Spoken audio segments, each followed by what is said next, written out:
English Gurukul परिवार का हिस्सा बनने के लिए और हमारे साथ अपनी इंग्लिश को इम्प्रूव करने के लिए चैनल को अभी सब्सक्राइब कीजिए। हेलो दोस्तों, स्वागत है आपका इंग्लिश गुरुकुल यूट्यूब चैनल पे। दोस्तों, प्रीवियस वीडियो के अंदर हमने फुटप्रिंट्स विदाउट फुट इस पूरे चैप्टर को अच्छे से स्टडी किया है, समराइज किया है। अगर आपने अब तक उस वीडियो को नहीं देखा है तो मैं सजेस्ट करूंगा पहले आप फुटप्रिंट्स विदाउट फिट की समरी अच्छे से देख लीजिए और उसके बाद आप इस क्वेश्चन आंसर सीरीज को देखिए। पहला क्वेश्चन है, Griffin was rather a lawless person. Comment कीजिए। दोस्तों, ग्रिफिन के कैरेक्टर के बारे में जब हमें बताया जा रहा है तो हमें बताया गया कि ग्रिफिन एक लॉलेस पर्सन है, उसे कानून से कोई ज्यादा तवज्जो नहीं है।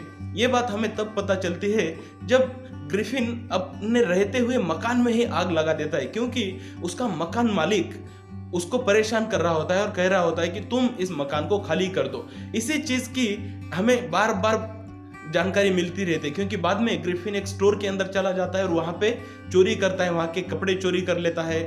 बाद में वो एक कॉस्ट्यूम की दुकान के अंदर चोरी करके वहां के सारे कपड़े और वहां के सारे पैसे लेकर वहां से फरार हो जाता है। साथ ही साथ बाद में जब वो इपिंग शहर में रह रहा होता है तो वहां के जो पादरी है उनके घर के अंदर भी वो पैसों के लिए चोरी कर देता है। ऐसे में हमें बहुत अच्छे से पता चल जाता है कि ग्रिफिन एक हो सकता है बहुत ही टैलेंटेड साइंटिस्ट है जिसने इस चीज का खोज ढूंढ निकाला है कि खुद को किस तरह से गायब किया जा सकता है। लेकिन वो एक ऐसा इंसान है जिसे कानून और व्यवस्था से कोई लेना देना नहीं है, वो बहुत ही लॉलेस पर्सन है।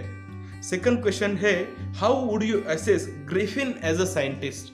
दोस्तों, मेरे ख्याल से ग्रिफिन एक एक्सीलेंट साइंटिस्ट था।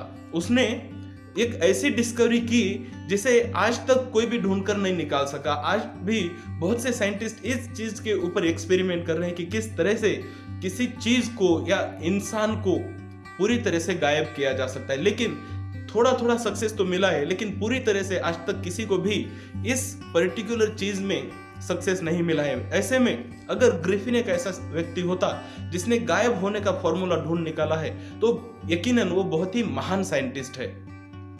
नेक्स्ट क्वेश्चन है, would you like to become invisible? What advantages and disadvantages do you foresee if you did? तो यहाँ पे पूछा जा रहा है कि क्या आप गायब होना चाहते हैं? तो अगर आप गायब हो जाओगे तो उसके क्या एडवांटेजेस, क्या फायदे होंगे और क्या डिसएडवांटेजेस, क्या नुकसान हो सकते हैं, इसके बारे में आपको बताना है। दोस्तों, अगर आप गायब हो सके तो बहुत से लोग ऐसे होंगे जो कहना चाहेंगे कि हाँ मैं गायब होना चाहता हूँ। कहीं ना कहीं उसके पीछे रीजन हो सकता है कि उनकी रोजमर्रा की जिंदगी में उन्हें ऐसे लगता है कि जो नॉर्मल जिंदगी है उसमें बहुत सारी चैलेंजेस है, बहुत सारी परेशानियां हैं। ऐसे में उन्हें लगता है कि अगर मैं गायब हो गया तो फिर मुझे किसी की चिंता नहीं करनी पड़ेगी, मुझे कोई डरा नहीं सकता, या फिर मैं जहां चाहे वहां जा सकता हूं। ऐसे बहुत से इमेजिनेशन करके लोग अक्सर कहते हैं कि हाँ मैं गायब होना चाहता हूं, लेकिन उसके एडवांटेजेस और डिसएडवांटेजेस के बारे में पूरी तरह से नहीं सोचते हैं। जैसे कि ग्रिफिन एक साइंटिस्ट है, वो गायब हो गया और उसने गायब होने का फायदा इस चीज के लिए उठाया कि वो मकान को आग लगाने के बाद उसे कोई देख नहीं पाए, इस तरह से गायब होकर वहां से चला गया। लेकिन उसने पूरी तरह से ये नहीं सोचा कि आगे की जिंदगी वो किस तरह से व्यतीत करेगा, या फिर उसने ये भी नहीं सोचा कि फिर से एक बार वो नॉर्मली दिखने लग जाए, इसके बारे में वो क्या करेगा। तो दोस्तों, जब आप गायब हो जाते हैं उसके बाद भी आपकी जो बेसिक रिक्वायरमेंट्स होती है, रोटी, कपड़ा और मकान, वो तो कंटिन्यू ही रहेंगी। तो उसका जुगाड़ आपको करना पड़ेगा। और जब आप गायब होगे तो जाहिर सी बात है आपको कोई नौकरी के ऊपर नहीं रखेगा। आपको कोई नौकरी पे नहीं रखेगा तो आपके पास पैसे नहीं आएंगे। आपके पास पैसे नहीं आएंगे तो आपको खाने के लिए नहीं मिलेगा। आपको खाने के लिए नहीं मिलेगा, पैसे नहीं होंगे, कपड़े नहीं मिलेंगे, पैसे नहीं होंगे तो आपको रहने के लिए जगह नहीं मिलेगी। तो ऐसे में गायब होना ये ऊपर ऊपर लग सकता है कि बहुत ही इंटरेस्टिंग कहानी हो सकती है, लेकिन इसके पीछे बहुत सारे डिसएडवांटेजेस भी हो सकते हैं। नेक्स्ट क्वेश्चन है, are there forces around us that are invisible? For example magnetism. Are there aspects of matter that are invisible or not visible to the naked आई?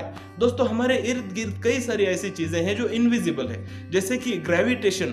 हम ग्रेविटेशन को देख नहीं सकते, हम मैग्नेटिज्म को नहीं देख सकते, हम बिजली को नहीं देख सकते, लेकिन ये सारी चीजें हमारे इर्द गिर्द मौजूद है।